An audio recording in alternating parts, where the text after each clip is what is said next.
السلام عليكم، مرحبا بكم. اليوم معنا في شيوات مشرف. اليوم ان شاء الله غادي نقدم لكم واحد المسمنات معمرين كندخلوهم الفرن بواحد الحشوه لذيذه وزوينه بزاف.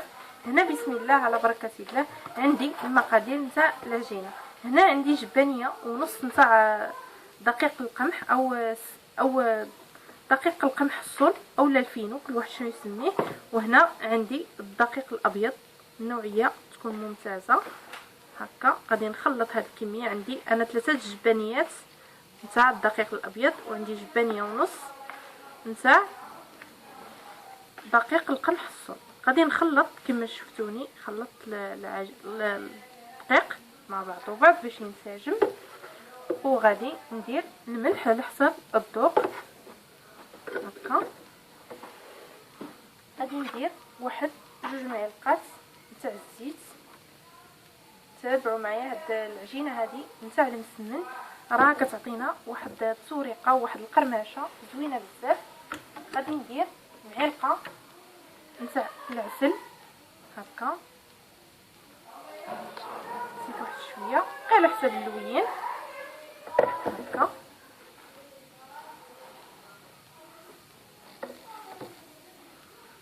وعندي الماء دافي باش نجمع العجين. هنا اخوتي جمعت العجين تاعي، يعني كيبقى شويه قاصح كما كتعرفوا مع الحال سخون، باش ما يتطلقش لينا المسمن ديالنا ويجي يعني المسمن ما الا جا جاري ما غاديش يعطيكم القوام اللي نتوما راكم باغيينه. هكا ندلكها غير واحد شويه جهد الماء اللي نحس بالعجين تجمع ليا ما بقاش فيه الكويرات. صافي نغطيها بواحد البلاستيكه ونخليها ترتاح، وندوزو ان شاء الله باش نوجدوا الحشوه.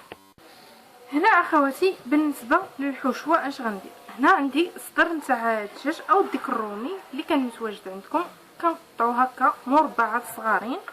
وهنا عندي 2 نتاع الفلفلات هما مقطعهم مربعات صغار كما كتشوفوا رقاقين. هنا عندي 2 نتاع البصلات هما مقطعهم مربعات صغار. وعندي واحد 2 معلقات نتاع المعدنوس.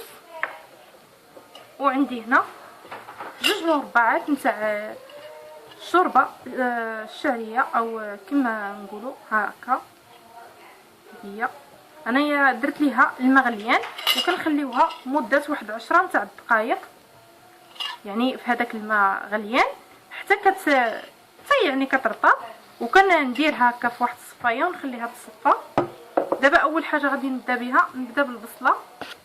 هنا اخواتي كما تشوفوا شلت البوطه ديالي، وغادي ندير هكا واحد معلقه حتى 2 معالق نتاع الزيت. غادي نوضع هاد البصله اول حاجه.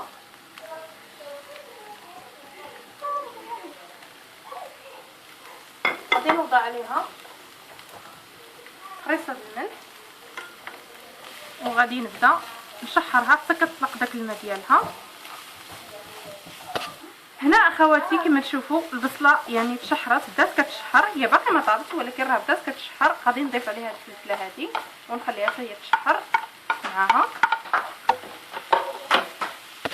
هنا اخواتي من بعد ما تشحرت ليا الفلفله والبصله تشحروا مزيان، غادي نضيف عليهم هاد الصدر تاع الدجاج هكا، وغادي نخليه حتى هو يتشحر شويه.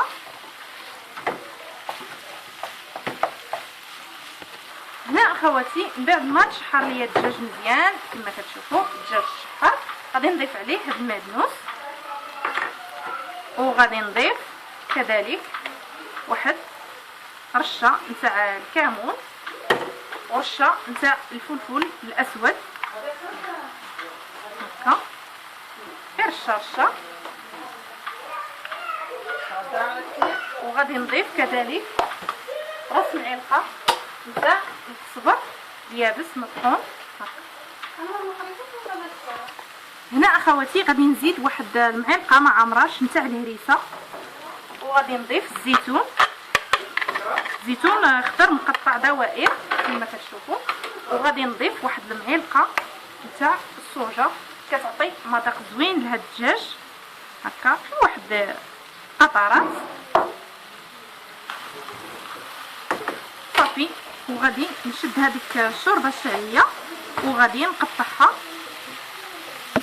هنا اخواتي انايا يعني صفيتها من الماء مزيان وغادي نقطعها هكا كما تشوفوا، واحد القطعات يعني ماشي كاع نبقطوها ولكن نقطعوها باش ما تجيناش هكا خيوط. وغادي نضيفها على الحشوه، غير نشف شويه من الماء ونخلي الحشوه تدرك.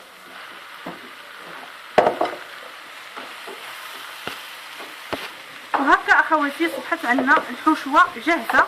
غادي نطفي عليها وغادي نحطها في واحد المكان ونخليها تبرد مزيان، وغادي ندوز ان شاء الله باش نقطعوا القويقات نتاع المسمن ديالنا باش يرتاح. هنا اخواتي من بعد ما ارتاحت العجين نتاع المسمن ديالنا، جبت انا شويه نتاع الزيت ندهن يدي وغادي ناخذ هكا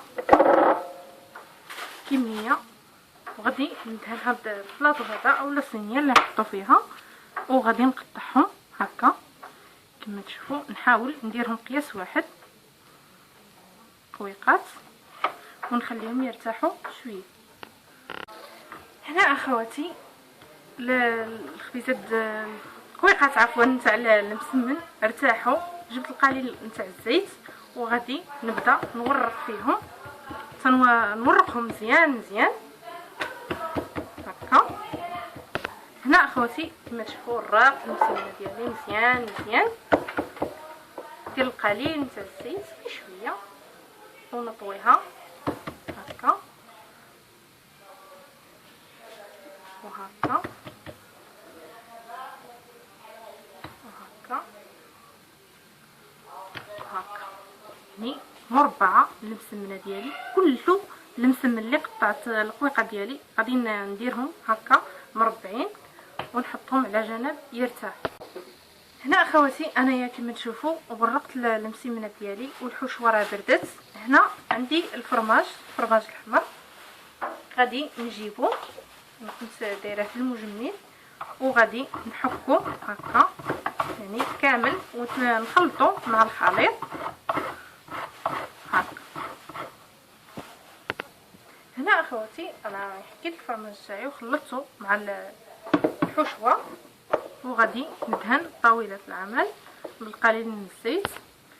دهنتها بالزيت وهنا غادي نجيب المسمنه نتاعي وغادي نبدا نبسطها على الشكل نتاعها، ما نغير في الشكل نتاعها والو هكا. نحاول نحافظ على القنيتات وبسم الله غادي نجيب الحشوه هكا ما تشوفوا. غادي نجيب هاد الجانب هنا وهاد الجانب هنا وهاد الجانب هنا، غادي نربعوها هكا كما كتشوفوا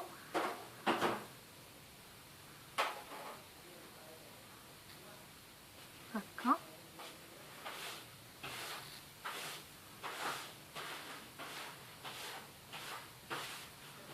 نجيب زيتونه تكون خضراء ولا زيتونه كحله ونوضعها هنا في الوسط كما كتشوفوا.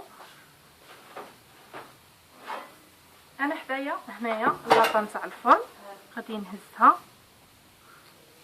ونوضعها كما كتشوفوا بهكا بنفس الطريقه. هنا غادي نعاود معكم وحده اخرى ثانيه. تجيب الحشوه نوضعها هكا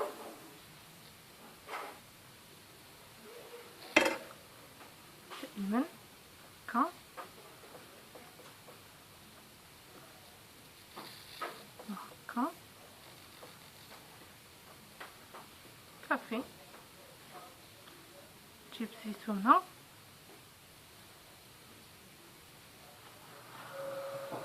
هكا هاد الجنيبات نفتحوهم هكا صافي. بهذه الطريقه غادي نكمل المسمنات ديالي. هنا اخواتي كما تشوفوا عندي بيضه كامله وضفت عليها قطرات نتاع الخل. غادي نخلطها مزيان مزيان وغادي ندهن هكا هاد المسمنات هادو وندخلهم الفرن صافي يطيبوا ان شاء الله ونتلاقاو. هنا كما كما تشوفوا اخواتي المسمنه ديالنا من بعد ما طابو كيجيو مقرمشين كما كتشوفوا، راه باقي سخون كيجي من الداخل بهذا الشكل هكا، كيجي زوين بزاف. كنتمنى ان شاء الله الاخوات يجربوه ويردوا عليا في تعليقاتهم الطيبه، وكنقدموا لكم الصحه والراحه.